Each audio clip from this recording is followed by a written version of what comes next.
Hey guys, it's Heather again. I'm doing another video. Yeah, so here we did you comment which one you wanted me to do, and y'all chose for me to do my life story. And I'm gonna start from the day I was born to right now. Alright, so I was born November 5th of 1999. That makes me 15, almost 16. When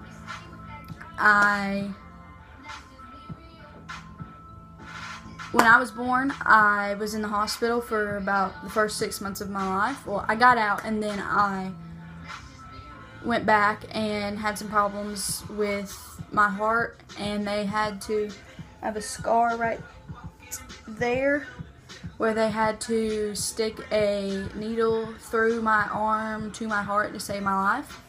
I was very close to not being here right now, so I'm very lucky. Then my mom and her best friend, which they were in the hospital, them, and my dad never was in the hospital, only from what I've understood, and my mom's mom was the only one that was there for her and helping her out. And then when I was 4, my dad left because of some issues with him and my mom, and due to that it broke the family up. This is me and my brother, and us two were the only for my mom and dad. And so when he left, it was really hard, but I remember it like it was nothing. He came in and I came home and he was packing his bags. I was worried. I was shocked. I was like, well, Dad, what are you doing? And I remember him loading the trailer, and I remember him leaving, and I remember crying. And from there, I really missed him a lot because me and him really didn't talk. And so then when I was 6, my mother's mom died, and we got a call in the middle of the night, and they were like, you need to get to your mom's house. And my mom's like, okay. So we drive and we get there, and there's those people, like, they put the caskets in. Yeah. That's not funny. So there was one there was like 2 cops, there was a fire rescue, and there was a few people, about 10 people there, and we were all scared. Like, me and my mom were just like worried, like we didn't know what was going on. All we knew was to get there. And so as soon as we pull in, my mom is bawling like she cannot stand herself. So I'm just like trying to be a good daughter and like trying to comfort my mom, and it's not helping because that's her mom. So then after that, I just remember my mom wanting to go in, and I got handed off to my cousin, and I just started bawling and bawling. I didn't really know her because I was only 6 years old, but still, I still went to her house a lot, and just seeing my mom cry made me cry, and I can't see my mom cry because it just tears me down.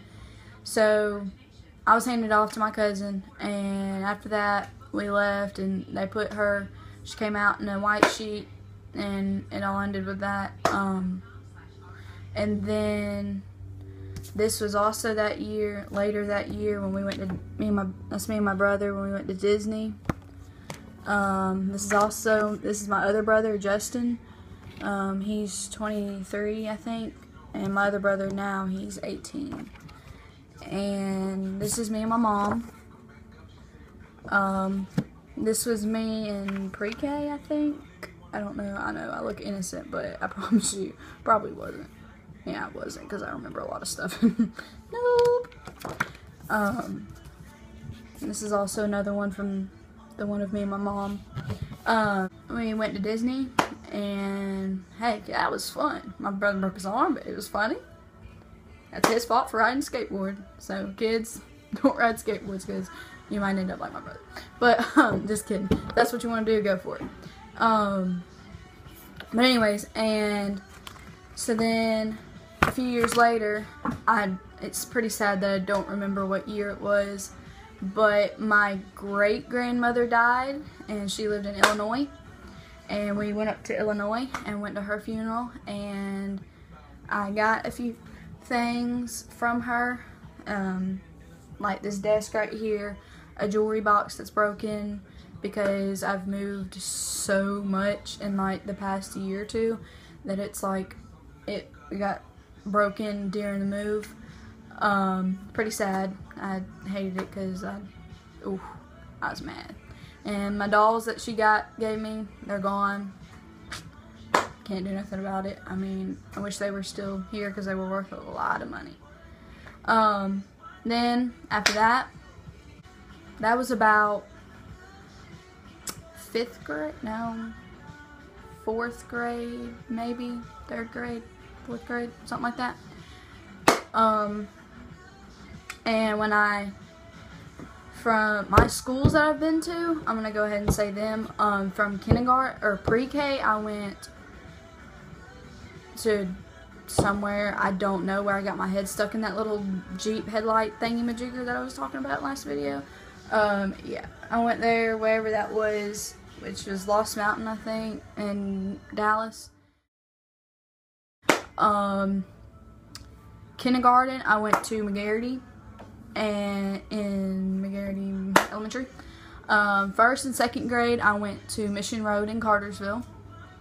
3rd, 4th, 5th, 6th, okay, 3rd and 4th and 5th, I went to Russell Elementary. 6th and 7th, for the full years, I went to McClure Middle, the one by North Paulding. Then my 8th grade year, the very first day of school, I went to McClure. Or no, very first day, 8th grade year, I went to McClure. And 2nd day of 8th grade year, I ended up going to East Paulding. Well, it wasn't the 2nd, but it was pretty close.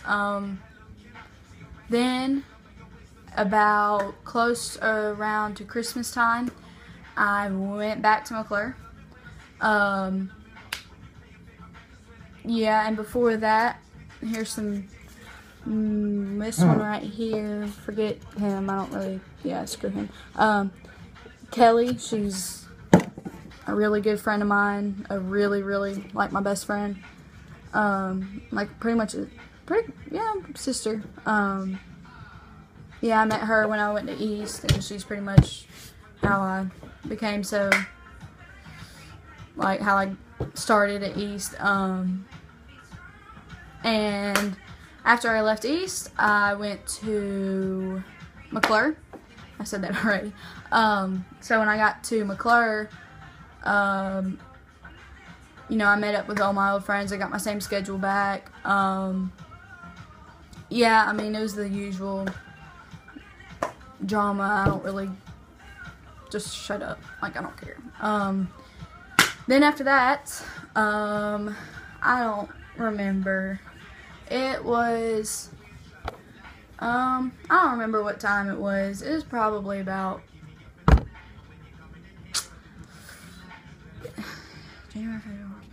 March, maybe. I moved to Scoggins Middle, and after Scoggins Middle, I stayed there, and I finished my 8th grade year off there, and yeah, I stayed there. Went to formal. Ugh, mean address. And so then after that, I know I play with my hair a lot, I'm sorry. You're lucky I'm not brushing it, but anyways, okay. So then my freshman year, which is this year, I was at Rockmart, or which is last year. I was at Rockmart High School, and now I should be going back to East Paulding, waiting for my papers to get back. And so I get to go back and meet back up with everybody else that, you know, I was friends with in 8th grade, and that, you know, I just happen to be friends with over social media. Yeah, and that's gonna be hopefully like hopefully where I'm staying for the rest of my high school year, because I'm moving sucks. But anyways, and okay, back to everything else. That's all my schools. My mom. Well, I'll tell the story of my mom, since a lot of people ask me about it. In 2001, she got diagnosed with, she didn't get fully diagnosed, but she was diagnosed at the same time. Like, I don't know how to explain it. But she had breast cancer, and then they told her she didn't have it. Doctors need to get their life together, clearly. Okay, anyways. And so then, 2012, she was diagnosed again. That time she was diagnosed in October of 2012, and we had, I was home with my brother, and I was kind of worried. I was like, where's my mom? She's not home. And I called her, and I was like, hello? And she's like, hello? And I said, why are you not home? And she was like, well, I'm eating with Tracy and my friend Tracy, and, you know, we'll be back soon. And I'm like, I'm getting mad at her because she didn't bring me no food. She wasn't going to bring me no food. Mom, you could have got me, because it's my favorite restaurant on the border at Berry Parkway. Oh my God, Mom. I got mad at her, and I was like, why didn't she come pick me up? What the heck? So then she gets home, and she was like, Heather, I got to tell you something. I was like, okay. And she sits down on the couch, and she was like, I don't know how to tell you this. And I was like, just tell me, Mom. I said, you already made me mad. And I was already furious, but she brought me Chick-fil-A, so that's good. But anyways, so she was like, well, they diagnosed me with breast cancer again. And I was like, oh my God, like a bam shot in the heart. And I was like, oh my God, no, they didn't just do that again. And they did. So, when they diagnosed her, they told her that it would be best if she got a hysterectomy. So she got a double hysterectomy, and her boobs removed, and she got, you know, did all the surgery and got fake ones and, you know, whatever. That's not really anybody's business. But anyways, so she got that, when she had her surgery, me and my brother, more other words, I was like, well, I want everybody to be having matching shirts. So therefore, I was like, okay, we're going to have matching shirts. So I had everybody a shirt, and they said, you know, I wear pink for Dorinda. Me and my brother personalized us hoodies. And they say, I wear pink for my mom. And I wear this often in the winter because it's really hot. So I wear my other pink shirt. So then we all got to the hospital. You know, we all had our shirts on. Even the guys wore pink. I was shocked. It was, whoo. So then, after that, they came back and they were like, you know, she's doing good. You'll be able to see her in a few hours. And we're like, okay, great.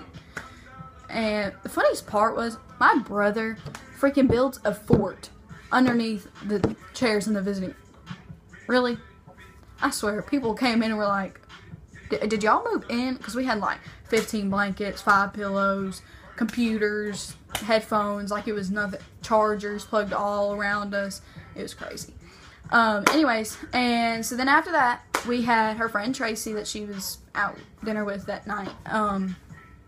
She had her surgery November 8th, 3 days after my birthday. So then when after Tracy, she moved in with us, and my mom put all her trust into her and helping her because she had to have drainage tubes, and me and my brother couldn't do that because, you know, we're kids. We're not going to be able to do that. So then, a few months later, we get, her boyfriend kept coming over and stuff, and, my mom was late to picking me and my brother up from school.